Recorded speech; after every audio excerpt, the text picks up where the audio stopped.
Hello everyone, स्वागत है आप सभी का आपके अपने यूट्यूब चैनल पे जिसका नाम है बायोलॉजी कॉन्सेप्ट और मैं हूं सुरभि माथुर।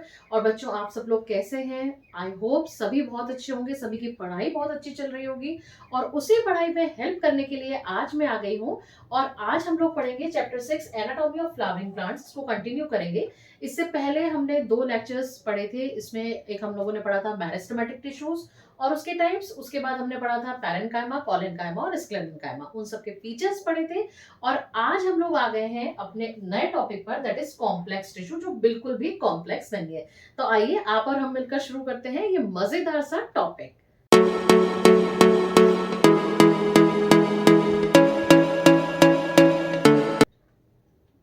बच्चों, जैसे ही कॉम्प्लेक्स टिश्यू की बात आती है, ये कॉम्प्लेक्स टिश्यू बेसिकली क्या है? कॉम्प्लेक्स परमानेंट टिश्यू है।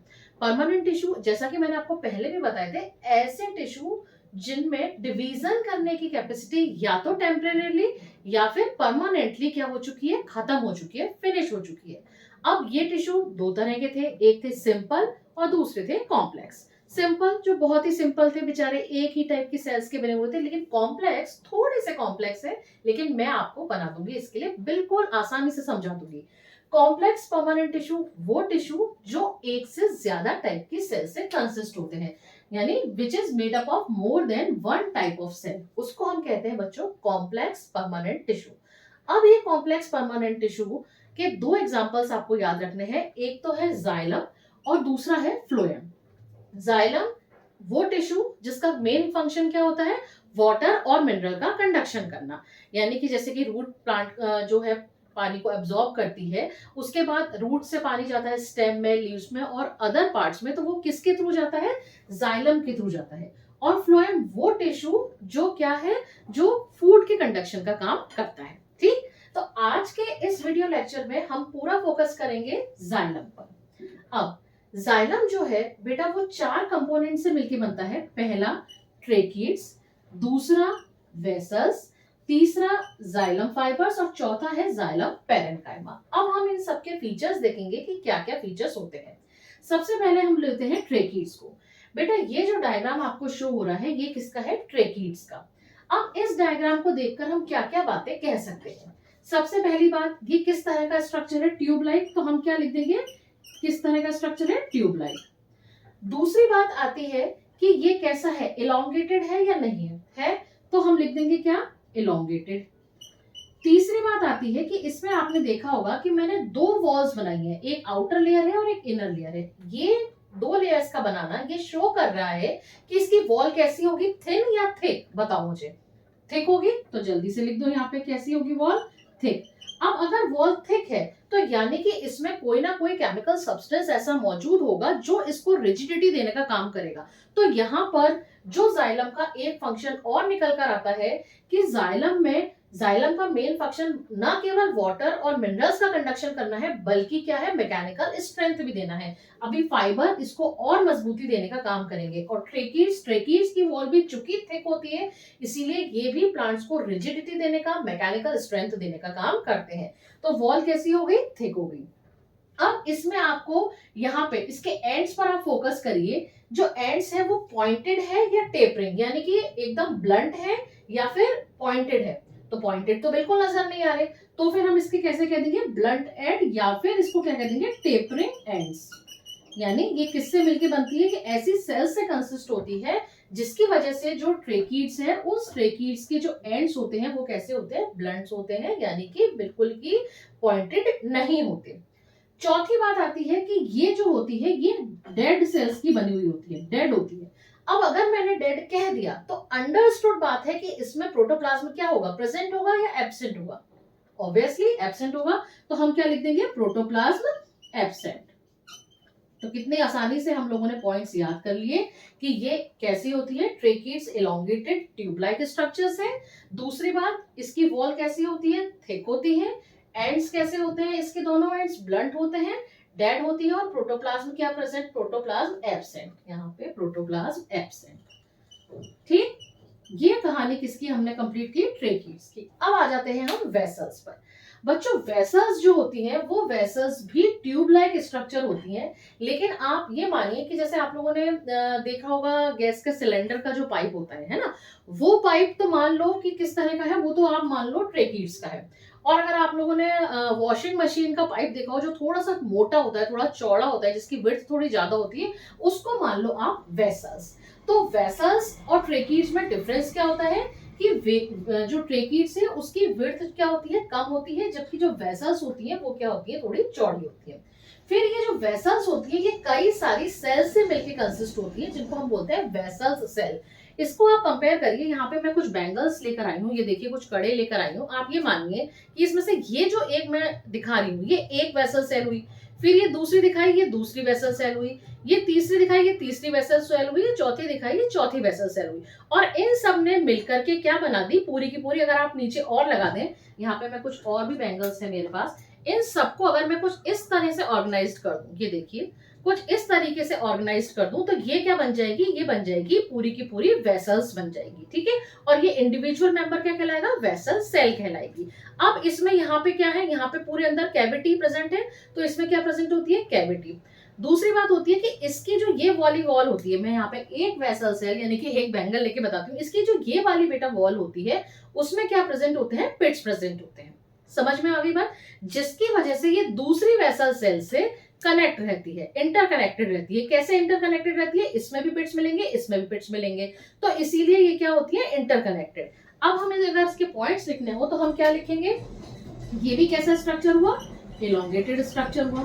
दूसरी बात क्या हुई, ये भी ट्यूब लाइक हुई, लेकिन ये क्या हुई, थोड़ी थिक हुई। ट्यूब लाइक है लेकिन विड्थ क्या होगी, थोड़ी ज्यादा होगी। फिर ये भी क्या होगी, डेड होगी। और अगर डेड कह रही हूं यानी कि इसमें भी क्या होगा, प्रोटोप्लाज्म एब्सेंट होगा, जिस तरीके से किसमें एब्सेंट होता है, ट्रेकीड्स में एब्सेंट होता है। समझ में आ गई बात। लेकिन इसमें क्या प्रेजेंट होंगे, पिट्स प्रेजेंट होंगे, पिट्स पे मैं प्लस लगा रही हूँ, पिट्स प्रेजेंट होंगे, जिसकी वजह से ये सेल्स जो है, वेसल्स जिन सेल से कंसिस्ट होती है, वो सेल्स आपस में क्या होती है, इंटरकनेक्टेड होती है। क्लियर हो गई बात। इसका भी काम क्या होगा, अपवर्ड वाटर कंडक्शन का काम करेगी, अपवर्ड मूवमेंट ऑफ वाटर होगा, किसकी वजह से, ट्रेकीड्स की वजह से और वेसल्स की वजह से। क्लियर। तीसरी चीज आ जाती है हमारे पास जाइलम फाइबर। जाइलम फाइबर जो होते हैं बेटा, ये होते हैं स्क्लेरेनकाइमेटस। स्क्लेरेनकाइमा कह दिया यानी कि ये भी कैसे होंगे, ये भी डेड होंगे, क्योंकि स्क्लेरेनकाइमा कैसा टिश्यू है, डेड टिश्यू है, लेकिन क्या काम होता है इसका, मैकेनिकल स्ट्रेंथ देने का काम ये करते हैं। चौथी चीज आ जाती है हमारे पास जाइलम पैरेन्काइमा। यहाँ पर मैं इरेज कर रही हूँ बेटा ट्रेकीज और वेसल दोनों का डायग्राम, क्योंकि मुझे पॉइंट्स लिखने हैं। जाइलम पैरेन्काइमा जो होगा बेटा, वो जाइलम पैरेन्काइमा, अगर मैंने पैरेन्काइमा कह दिया तो इसका मतलब हुआ कि ये कैसा टिश्यू होगा, लिविंग टिश्यू होगा। लिविंग होगा इसका मतलब प्रोटोप्लाज्म प्रेजेंट या एब्सेंट, बोलो जल्दी से। प्रोटोप्लाज्म प्रेजेंट, तो हम क्या लिख देंगे, प्रोटोप्लाज्म प्रेजेंट। तीसरी बात आई कि पैरेन्काइमा का मेन फंक्शन क्या होता है, पैरेन्काइमा का मेन फंक्शन होता है फूड का स्टोरेज करने का काम। तो ये क्या करेगा, फूड को स्टोर करने का काम करेगा। किस फॉर्म में स्टोर करेगा, तो वो मे बी पॉसिबल फैट के फॉर्म में करे, या फिर ऑयल के फॉर्म में करे, ठीक, या फिर स्टार्च के फॉर्म में करे। तो ये हो गया, यानी कि चारों जो एलिमेंट्स हैं जाइलम के, ट्रेकीड्स, वेसल्स, जाइलम फाइबर और जाइलम पैरेन्काइमा, उनमें से तीन जो एलिमेंट हैं, ट्रेकीड्स, वेसल्स और जाइलम फाइबर, ये क्या है, डेड है, जबकि जो जाइलम पैरेन्काइमा है वो कैसा है, लिविंग है। समझ में आ गई यहां तक बात। अब हम आगे बढ़ते हैं। अब ये जो जाइलम है बच्चों, ये दो तरह का होता है। वो जाइलम जो किसी भी प्लांट में पहले बनता है ना, यानी पहले बनता है, इसे मतलब है सेकेंडरी ग्रोथ होने से पहले बनता है। यानी कि आप ऐसे मानिए कि जब भी आप कोई नन्हा सा पौधा देखते हो तो उसमें स्टेम कैसा होता है, थिन होता है। और जब वो प्लांट बड़ा हो जाता है, यानी वो पेड़ बन जाता है, तो उसका जो स्टेम होता है वो क्या हो जाता है, मोटू सा हो जाता है ना। उसकी विड्थ क्या हो जाती है, बढ़ जाती है, चौड़ाई उसकी बढ़ जाती है। तो वो जाइलम जो शुरू में होगा, किसी भी प्लांट में स्टार्टिंग में होगा, उसको हम कहते हैं प्राइमरी जाइलम, प्राइमरी जाइलम। और जो आफ्टर सेकेंडरी ग्रोथ बनेगा उसको हम क्या कह देंगे, सेकेंडरी जाइलम, सेकेंडरी जाइलम, ठीक। अब प्राइमरी जाइलम जो है वो भी दो तरह का होता है। इस प्राइमरी जाइलम का भी वो पार्ट जो पहले बनेगा, उसको हम कहेंगे प्रोटोजाइलम, और वो पार्ट प्राइमरी जाइलम के वो सेल्स जो बाद में बनेंगी उसको हम कहेंगे मेटाजाइलम। अब हमें कैसे पता लगेगा कि कौन प्रोटोजाइलम है कौन मेटाजाइलम है? प्रोटोजाइलम के एलिमेंट्स जो बच्चों होते हैं वो स्मॉल इन साइज होते हैं, और मेटाजाइलम के जो एलिमेंट्स होते हैं वो लार्ज इन साइज होते हैं। अब जब भी आप कभी स्टेम में, जैसे आप लोगों को स्कूल्स में मटेरियल दिया जाता होगा स्टेम का या रूट का, फिर आप वहां पे सेक्शन काटते होंगे, स्लाइड बनाते होंगे, माइक्रोस्कोप में देखते होंगे, तब आप ध्यान दीजिएगा कि जब भी आप स्टेम का सेक्शन काटेंगे तो प्रोटोजाइलम, ये मैंने बनाया, मैं थोड़ा बड़ा बना देती हूँ यहाँ पर, यहाँ छोटा रहेगा, ये मैं इरेज कर रही हूँ। यहाँ पे मैंने वापस से लिख दिया क्या? जाइलम। ठीक है, अब यहाँ पे प्रोटोजाइलम, जैसे स्टेम का सेक्शन काटा, ठीक है, स्टेम का सेक्शन काटेंगे तो उसमें आपको वेस्कुलर बंडल दिखेंगे। अब उस वेस्कुलर बंडल में आप ये देखिएगा कि जो एलिमेंट कहां पर होगा? टुवर्ड्स द पिथ होगा। ये जो सेंटर वाला पोर्शन है ये क्या कहलाता है? पिथ कहलाता है ना।